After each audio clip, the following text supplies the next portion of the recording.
Bonjour, je m'appelle Clément Daignan, je suis chargé de formation et d'études à l'Office international de l'eau sur la thématique de la gestion intégrée des eaux pluviales. Qu'est-ce que la gestion intégrée des eaux pluviales? Tout simplement, c'est réussir à gérer les eaux pluviales au plus près de là où elles tombent en favorisant au maximum leur infiltration. Pourquoi est-ce qu'aujourd'hui il est important de bien gérer ces eaux pluviales? À ça, deux raisons principales. La première va être la lutte contre les inondations, pour essayer de préserver au maximum nos centres urbains.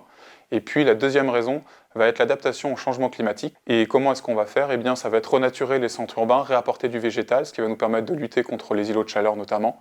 Et puis, ce sera aussi améliorer le cadre de vie via cette renaturation et cette gestion intégrée des eaux pluviales pour offrir aux concitoyens un environnement le plus serein possible. Quelles sont les techniques finalement pour gérer au plus près ces eaux de pluie? Eh bien, elles sont multiples. Aujourd'hui, on essaye au maximum d'aller vers des techniques dites de renaturation, techniques végétalisées.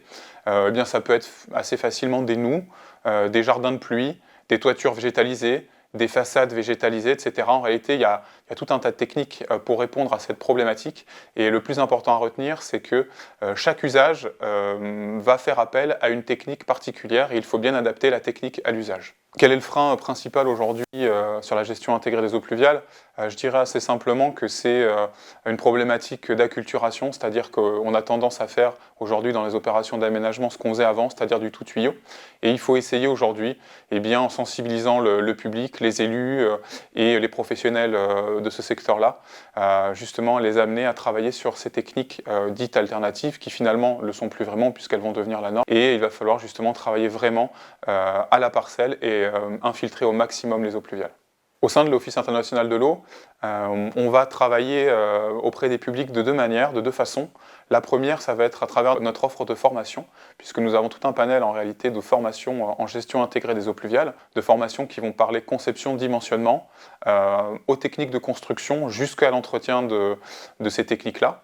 Et puis on va aussi avoir des formations un peu plus réglementaires, par exemple la gestion intégrée des eaux pluviales dans les dossiers loi sur l'eau, ou bien la réalisation de schémas directeurs de gestion des eaux pluviales. Et puis on a une deuxième facette, c'est l'acculturation, la sensibilisation.